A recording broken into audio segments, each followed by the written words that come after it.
do you guys have a line of questioning for a potential client? So you set them, they get on your calendar, you guys have a phone call. What questions are you asking them? You need to have that. You need to have a sales process for those calls that you can follow. And then also, as you get to a certain point, hire somebody that can take over and close those contracts for you. So you can elevate to the CEO and focus on being the CEO, focus on KPIs, and you have a sales department. You know, when you're first starting out, you need to create that sales department. You are the salesperson. You know, for me and my company, I love business development. I'm still the salesperson, but I do have an entire sales script. I've got a little black book of questions that I ask.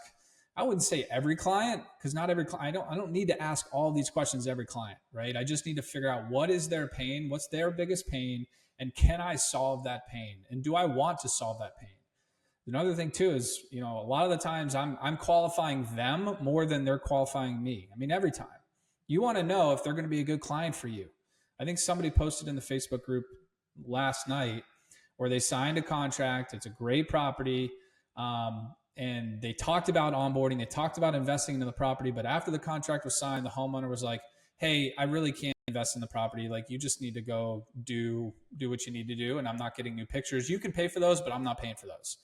And like, that's just not a good partnership. And you need to outline that and really try and tell that before you even, you know, sign a contract with them, and make sure that they're willing to invest in photos and willing to invest in the things that make you stand out. Because there's 1.7, I think it's over that now, 1.7 million short-term rentals in the United States now. That's, I think, over 600,000 more than there were in 2020 and 2021. You can't just throw your listing up on Airbnb anymore and think you're going to make money. You're going to struggle. You're going to struggle. You have to reinvest back into your properties. I've reinvested every single year something new in every single one of my properties. And I encourage that for all of my co-hosting clients too. I even have a clause inside of our contracts that every year they have to go through what's called a performance improvement plan. And they have to sign and initial this little part too that says you have to be willing to upgrade and spend at least $5,000 in your property every 2 years. Minimum. So for big properties, that's literally just upgrading like linens and stuff like that. But I want to have that buy-in and make sure that they know that they need to invest in their property consistently. I will most likely provide a much more in-depth report of like, hey, these amenities are now what's hot and this is what you need to invest in.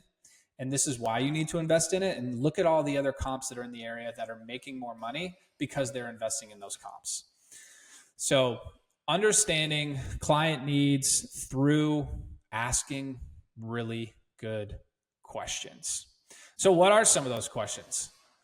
The sales call that you have with them, you've already set them, you've already kind of qualified them a little bit, but there's really 5 parts of this sales call. The first part is building rapport and obviously framing that call. So taking leadership in the call, but building rapport first. So you're going to be asking them questions about themselves, and I'll get into it a little bit later. But the second step is discovery, and you want to do discovery like a doctor. A doctor doesn't come into the room, you know, when you have a cold and start look at you and says, you know, hey, by the looks of you and, you know, what the nurse told me, you definitely have COVID. Like, they don't do that. They may have done that in 2020, but they don't do that anymore. Right? You got COVID. They don't do that, right? They sit down. They're like, all right, tell me how you're feeling. Like, how do you want to feel? How long have you been feeling like this? Tell me more. Have you felt like this for a week? Have you ever felt like this in the past? Right? Well, like, what's your desired state? Like, what do you want to feel like? Have you ever taken anything that's helped you do that? You know, does anybody else in your family feel like that or has felt like that in the last couple of weeks? Anybody around you, right? That's what a doctor does. That's what discovery is. And you want to spend, if this is a 30-minute discovery call or a 30-minute sales call, you want to spend 20 minutes of that, if not more, inside of discovery, asking them questions. That's really it. And listening to what they're saying. After that, you can go into diagnosis, which is how you can help them or not help them. If they're not the right fit for you, give them tips, share with them what you need to do or what they need to do. Whether it's working with another co-host or working with another property manager, or maybe it's just they're self-managing and they need some tips. You need to share that with them so they can manage a little bit better because, they're not willing to invest in their property, or, they really just want to self-manage as well. Some of you guys out there are also doing consulting. So you can, put a consulting diagnosis together of like, hey, you're not a fit for us for a management side, but what I can do is I can work with you over 4 calls, and it'll be $1,000 for those 4 calls. But after that, I'm going to set up your entire PMS, right? I'll set up all your guest messaging so you're not having to message the guest anymore, that sort of thing. So provide whatever the diagnosis is. That's really the third step. So first step is rapport. Second step is discovery. Third step is the diagnosis of what they need. And then the next step is really getting a decision from them, or at least a temperature check on how they're feeling about that diagnosis, right? You need to tell them a little bit about how it works too. Like if they decide, if you decide you are the right fit for them, you need to tell them a little bit how it works. And that's where the presentation comes in.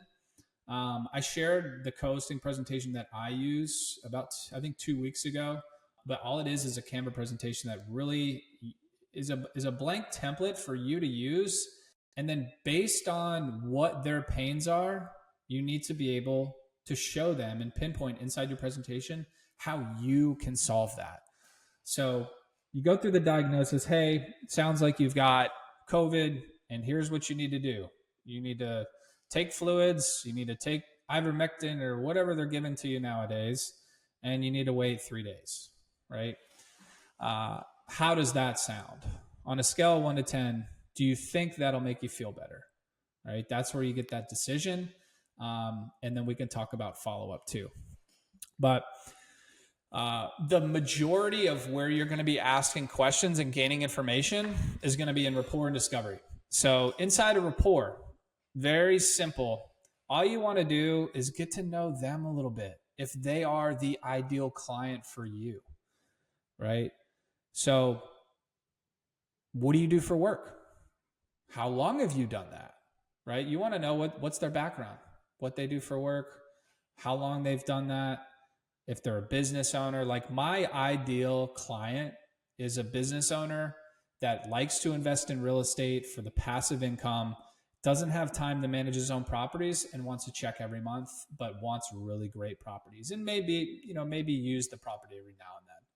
That's my ideal avatar. I don't want somebody that's, relying on this income for a living, or, because things like the hurricane could happen. Like I don't want the added stress of their stress because they need the money to add to our company's decision-making. Right. So, what do you do for work? How long have you done that? Do you have kids? Do you have a family? Where are you from? Where'd you go to college? What do you like to do for fun? Where do you guys like to vacation? Are you a golfer? Do you do jujitsu? What is it that you like to do for fun? And you start out with that. You always start to build rapport. And you can always make some sort of connection, especially like college or where they've lived in the past, what they do for work, and, be interested in what they do and ask them questions around why, what they do, why they do it, how long they've done it for, and just really be interested in what they've got to say, right? Do you use your house as a vacation home? How long have you owned it? Why did you buy the house in the first place? Like those are some of the questions that you can use in order to build rapport with them and just make that human to human connection, because people buy from people they know, like, and trust, right? So they don't know you yet, but if you can make some sort of connection, hey, yeah, I went to Penn State, I played tennis there. It was really good. And, I love tennis. I don't know if you play. Do you play? No, but I've got a family friend that does, or, you can always make some sort of connection with somebody just to have that human to human connection.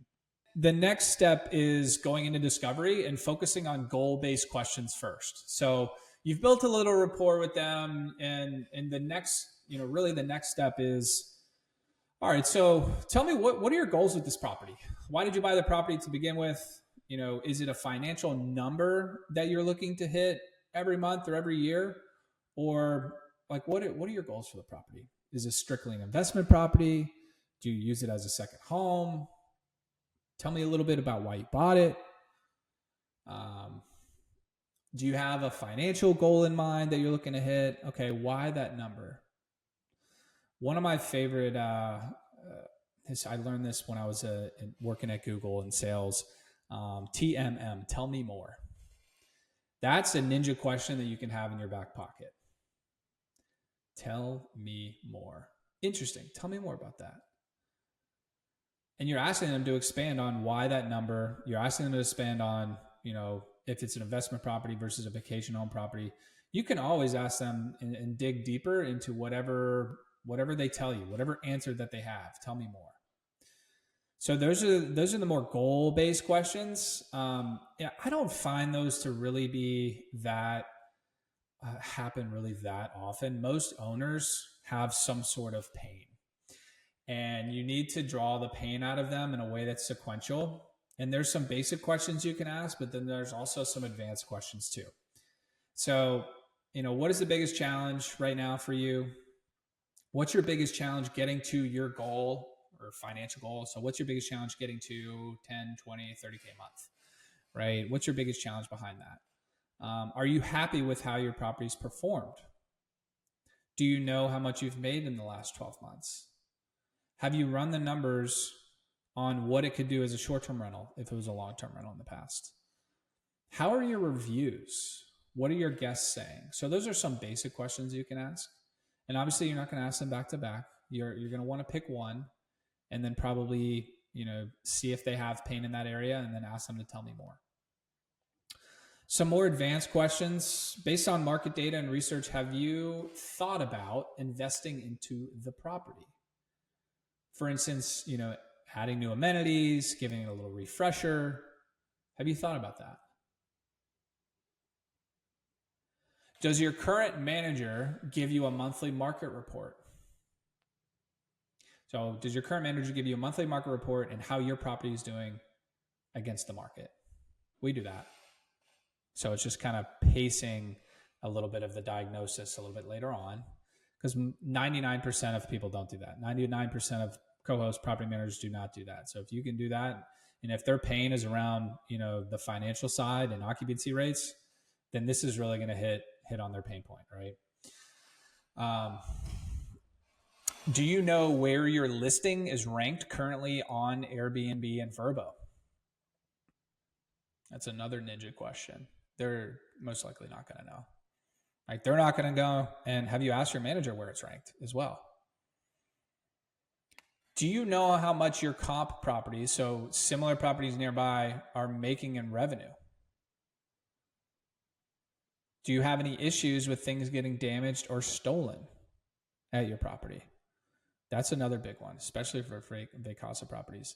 There's the first property I ever took over as a co-host. The homeowner was using Vacasa. Vacasa bought the I think it was like a local real estate group in Banner Elk, North Carolina, and Vacasa just, it went to shit. And like every time Brad would show up to the place, there would be a broken lamp or a stolen, pillow, or something would be gone or missing, and he had no clue where it was. And then his local manager had no clue where it was. And, they had different cleaners come into the house every single week. So they didn't, the cleaners didn't know where it was either. They didn't even know what the property even should look like. All they were doing is coming in and cleaning the floors and bathrooms, right? They weren't doing any staging, anything like that. That was a huge pain point for him. I lived 8 hours away at the time. I only had 2 properties. He went with me over anybody else because he just couldn't take Vacasa anymore. Some other things too. How long have you been thinking about making a change? How long have you been thinking about this?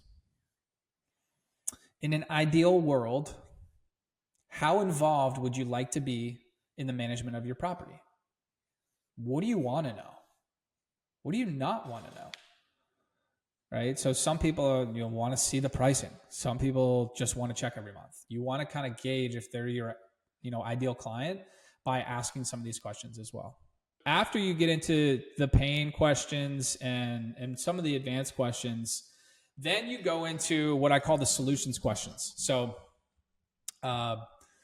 It really depends on your line of questioning, but I want to make this as branchable as possible. But on the solution side, how have you worked with a property management company in the past? So you've probably already gotten that information. But if you haven't, ask that then. And then next, what did you like about that property manager? And just listen. So maybe it's, hey, we got a lot of direct bookings. Maybe it's, our local manager was really good until they left. Maybe it's, their cleaners were actually really good.